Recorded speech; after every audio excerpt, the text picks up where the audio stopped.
Hello and welcome to Skills to Pay the Bills. I'm your host, Tia Young, and today we are going to talk about wealth building financial strategies for young adults, middle-aged adults, and for those adults who are approaching retirement. Our first guest is the founder and CEO of Yetti Financial LLC. She is also a real estate professional and educator. Our second guest is a litigation attorney who practices in Washington, D.C. on behalf of plaintiffs. His practice focuses on personal injury, immigration, and most recently, probate law.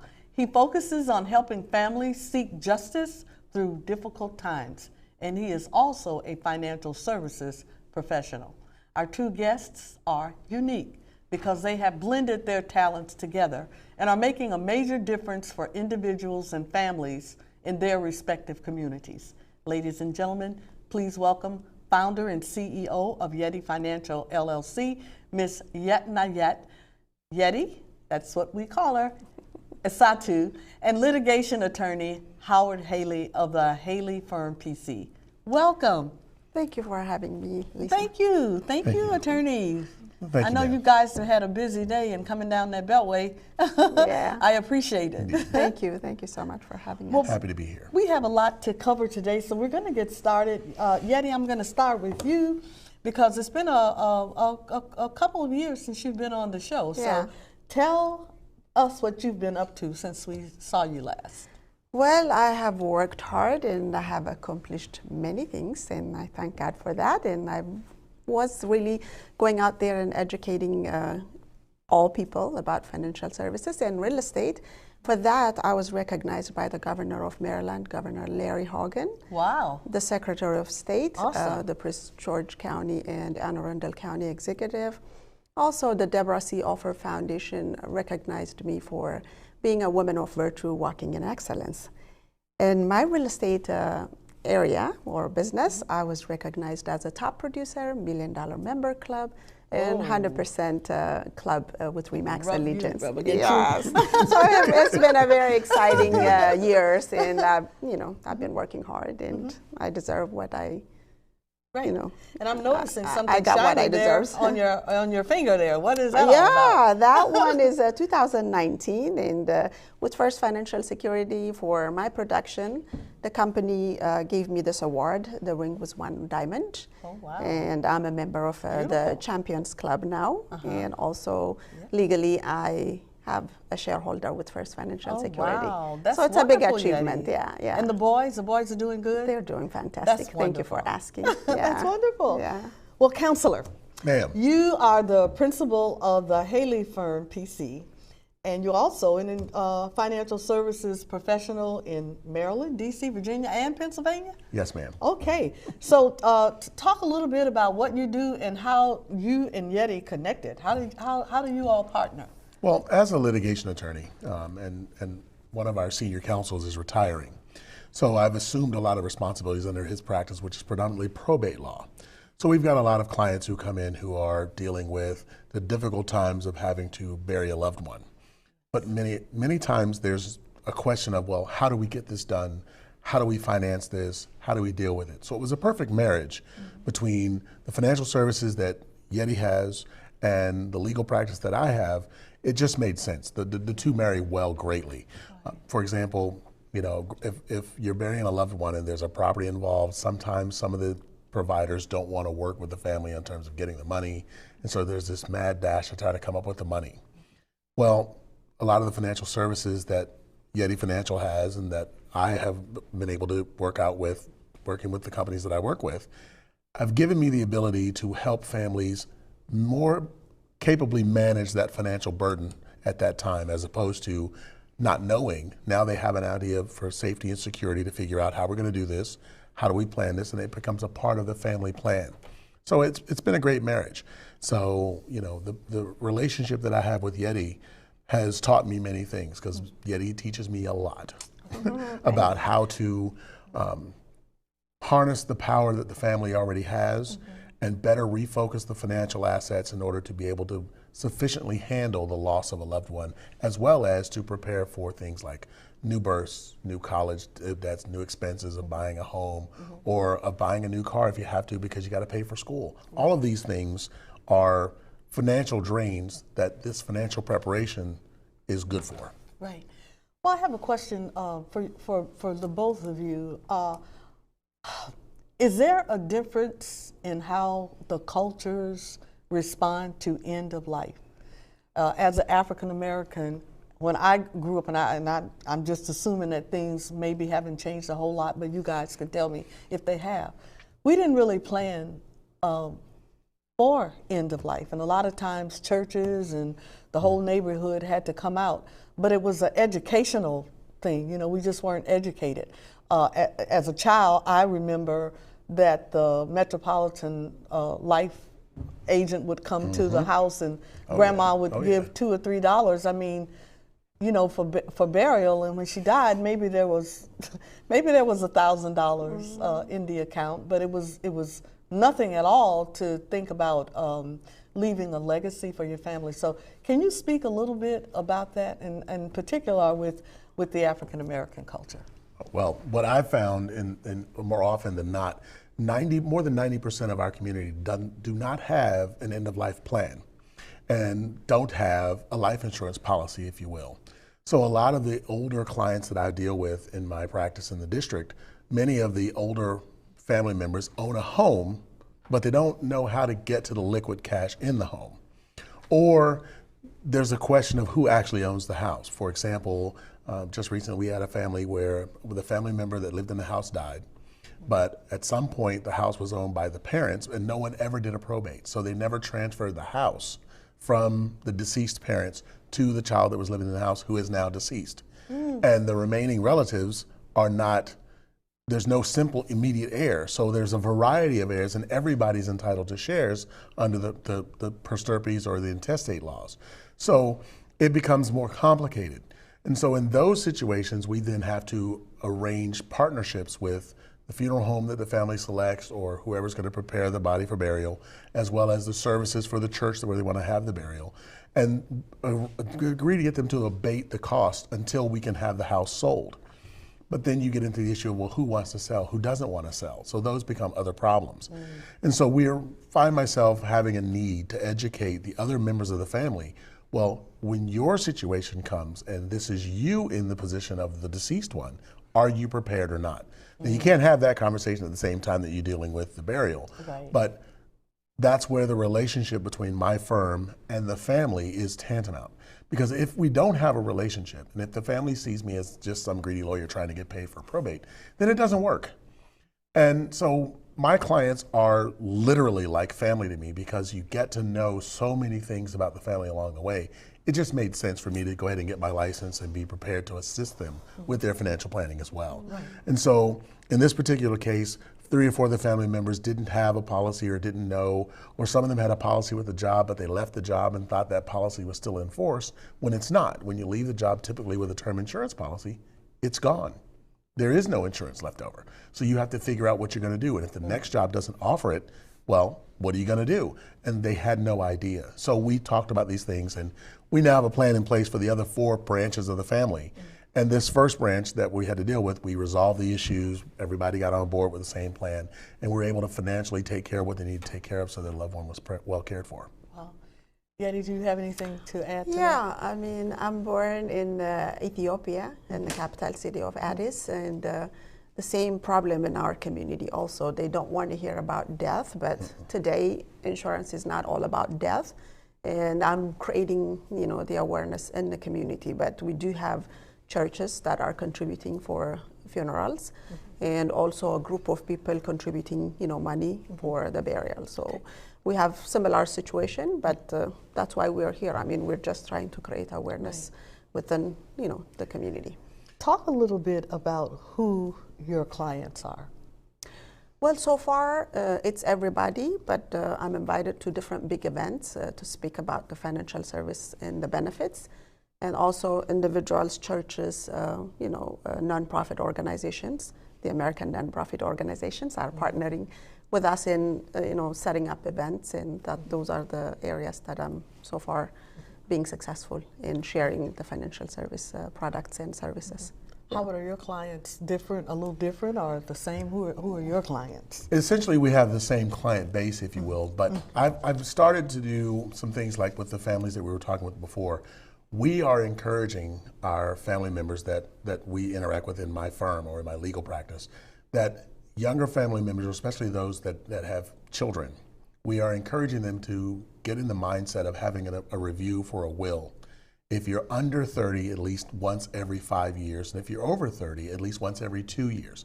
And by reviewing your will because of things that change, like a new child or a new home purchase or new other expenses that have come up that were not discussed before, that you didn't have a plan for or you didn't predicate for. But the beauty of the financial services are, for example, we were talking about life insurance before. Life insurance has changed. It's not that you have to die now to get your benefits.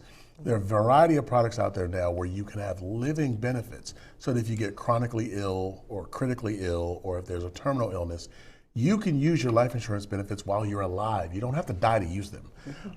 And the beauty of some of the products that we'll talk about later is it's your money and you're borrowing from yourself, so it's not a taxable use of the funds. Right.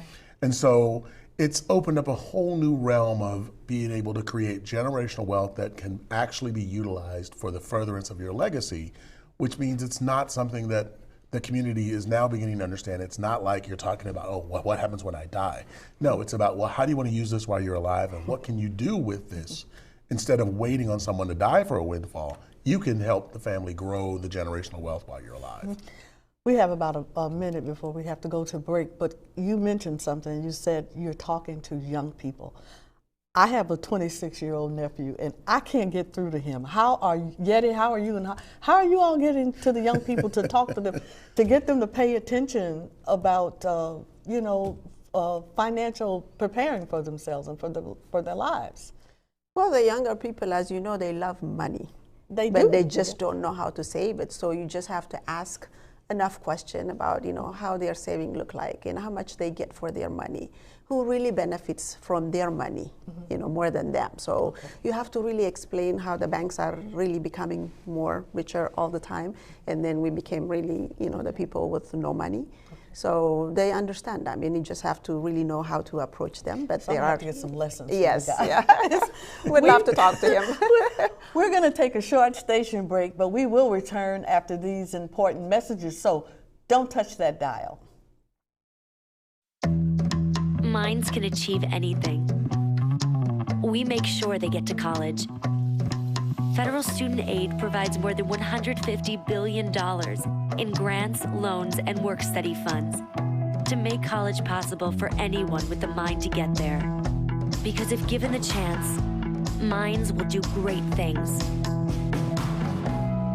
Federal Student Aid, proud sponsor of the American Mind. Learn more about money for college at studentaid.gov. Welcome back. You're watching Skills to Pay the Bills with our special guests, Yetti Esatu of Yetti Financial LLC and attorney Howard Haley, principal of the Haley Firm PC. Prior to the break, we were talking about communicating with the young people. And I don't normally have problems with young people, but I'm having problems with my nephew. He's 26 years old, and I mean, he doesn't listen to anything I say. And we're now talking to him about, things that I wish that I had done when I was his age, but people weren't talking about that to me when I was 26 years old. I just thought the dollar meant go spend it. So what else can you say about that?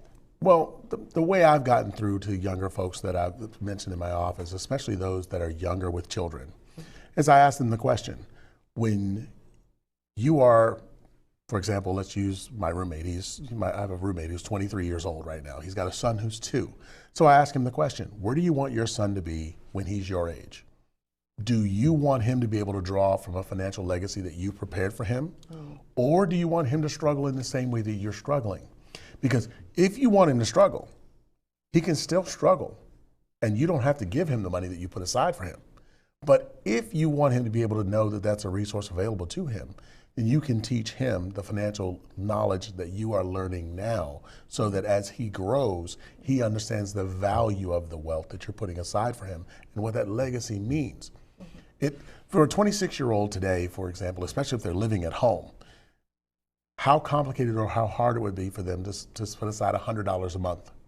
$100 a month for a typical 26-year-old in good health, or not even excellent health, but just good health, would translate into a roughly $170,000 policy that has living benefits that where they can draw from when their child reaches 30 years old, they can pull 20 or 30,000 to pay for college. Yeah. Or if the child's not going to college and they do a voc tech rehab or they create their own business, that same money could be used as a down payment for a house. Or it could be used to pay for the summer home in the islands somewhere. Those concepts and that idea or that ideology is missing from the young generation today because we're not explaining to them how they can get to their dream. They're seeing TV, they're watching videos, they're seeing people with these multi-million-dollar mansions, but no one's giving them the financial education to get from point A to point B. And that's where we come in with, this is a vehicle that will get you there. Now, if you want to get there, then you need to make the changes necessary to be able to get there. If you want basic security, minimum amount of $100 to get you there. Okay. If you want massive security, then whatever dollar amount you want, you can scale it up to whatever dream you want.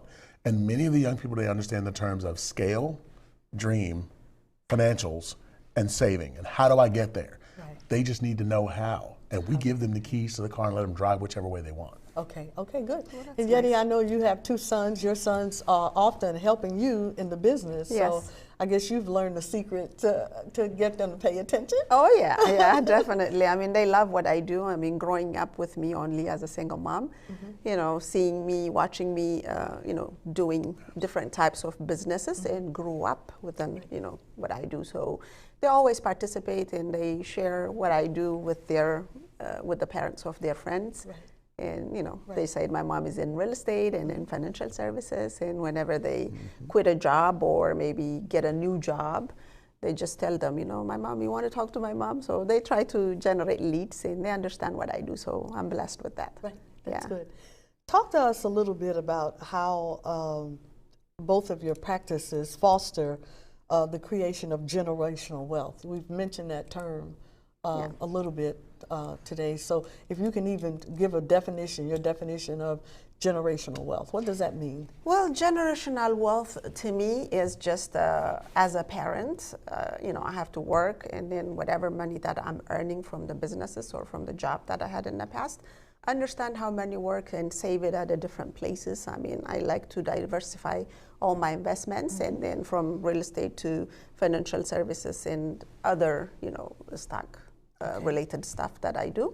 So those are the things that I grow as long as I am, you know, able to work and then pass it on to my kids. But in the meantime, I want them to understand what I do and then try to adapt that new financial culture as a Black woman, as an African heritage.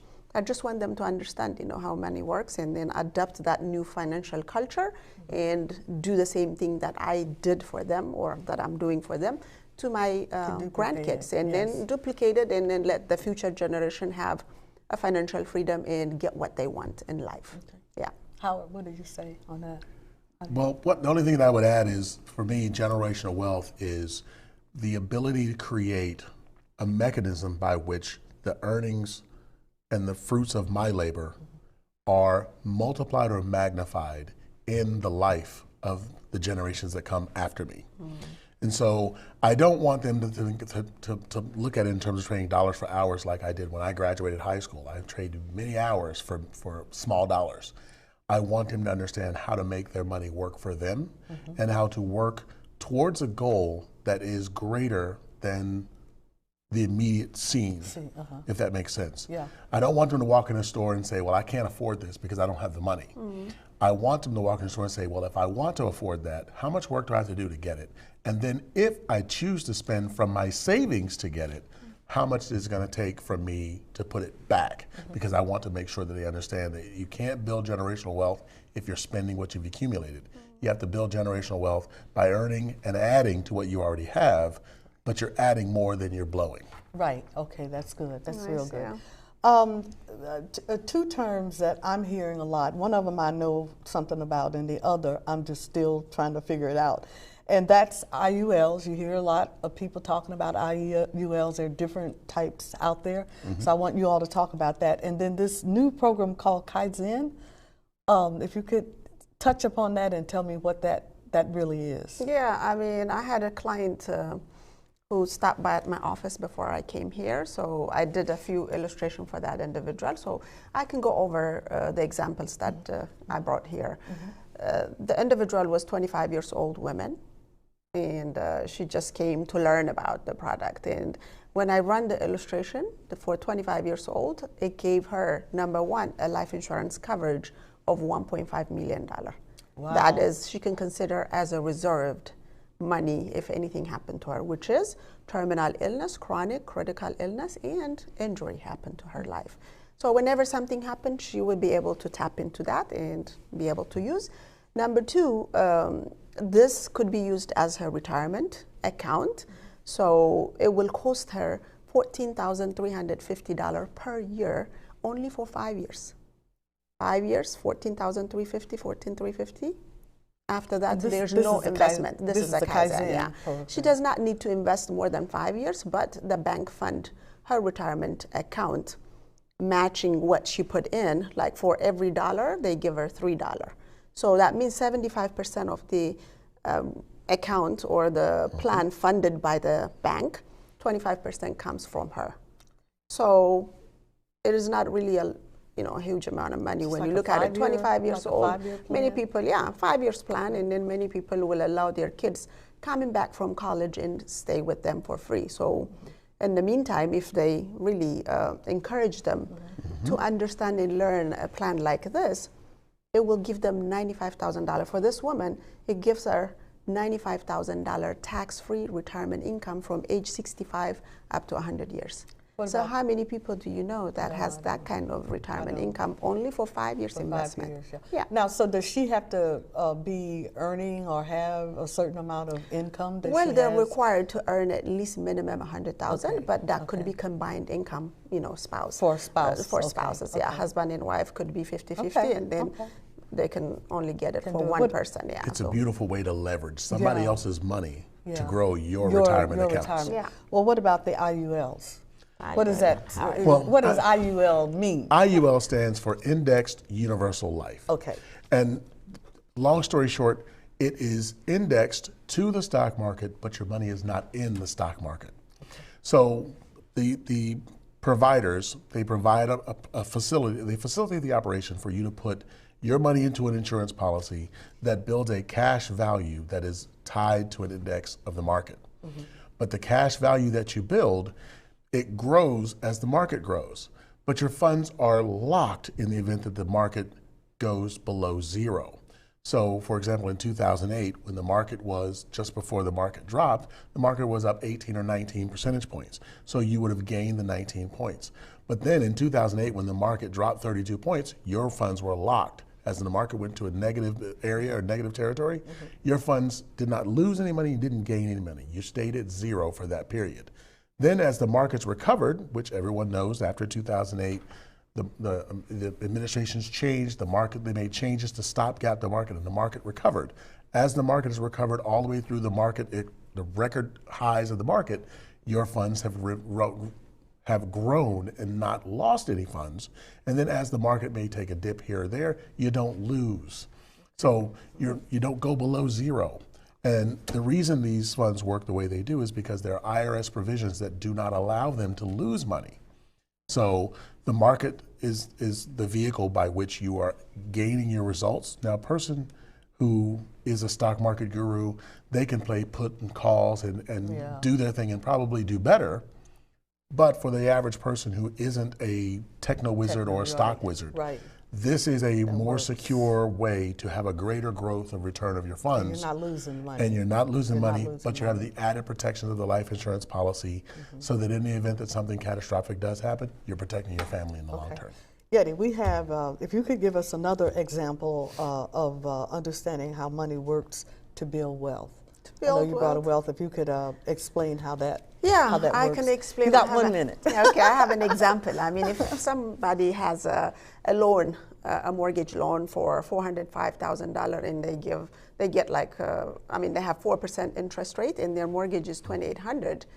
This illustration shows if they keep it just the way it is calculated by the mortgage company for 30 years, and then there's another vehicle that we educate the public to shorten the time and keep more interest money, interest that they have to pay or they were planned to pay to their pocket. So they can finish their mortgage in 12 years and save about $185,000.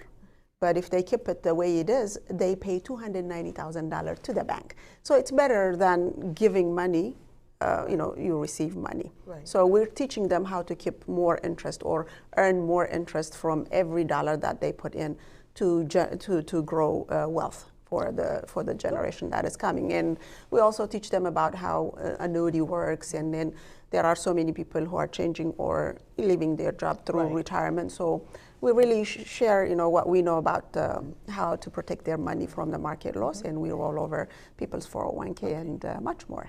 Very good. Yeah. Well, the viewers are seeing your telephone numbers and your websites and emails right now, so they can call if they have more questions to ask. Yeah, definitely. Yeah. Thank you so much. It's been a pleasure. No, The thank pleasure's you. Thank you ours. so much for Thank having you. us. Thank you. You're welcome. Thank you for watching Skills to Pay the Bills. We hope that you have enjoyed listening to and learning from our two outstanding professionals, Yetti Esatu and Attorney Howard Haley. Just remember this, folks, it's never too late to take the time to talk to a professional about building wealth and securing your retirement income.